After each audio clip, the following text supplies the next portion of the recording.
आता कामं उरकून घ्या, शेतीचे पाऊस खूप पडलेला आहे। मला जर काही अडचण आली सरकारकडून प्रशासनाकडून तर आपल्याला माहीत होईल।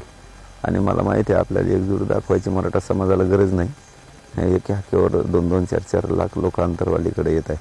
आपल्याला कोणाला काही दाखवायची गरज नाही। एकजूट आपण ते काय आहे ते सगळ्या देशानं आता आपली एकजूट बघितलेली आणि आपल्या मराठ्यांच्या एकजुटीचा सगळ्यांनी धसका घेतलेला आहे। त्याच्यामुळे काय दाखवायची गरज नाही। शेतीतले कामं सगळ्यांनी करायची ही विनंती आहे। आमदार राऊत यांच्याशी काय चर्चा झाली तुमची, त्यांनी काय आश्वासित केलेलं आहे?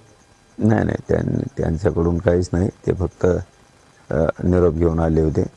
ते कोणी असो, तो कोणत्या पक्षाचा आमदार असो, तो कोणत्या पार्टीचा असो, तो कोणाचाही असो, मला पहिल्यापासूनच 10 महिने झाले आंदोलन सुरू आहे, घेणं देणं नाही आहे। कोणी पण येतं मध्यस्थीसाठी प्रयत्न करतं, मग आता चर्चा तर घडून आलीच पाहिजे ना।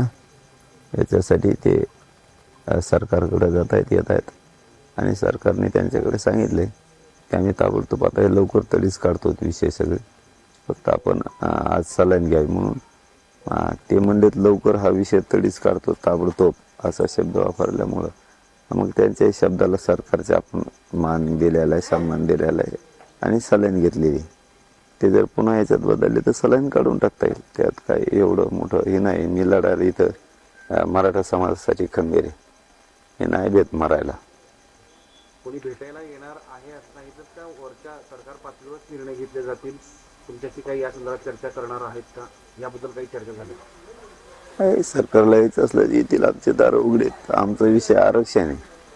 माझ्या समाजाचे लोक लेकरं मोठे झाले पाहिजेत, हा आमचा विषय आहे। आमचा विषय आता ॲडमिशन आहे, तो विषय मार्गी निघाला पाहिजे।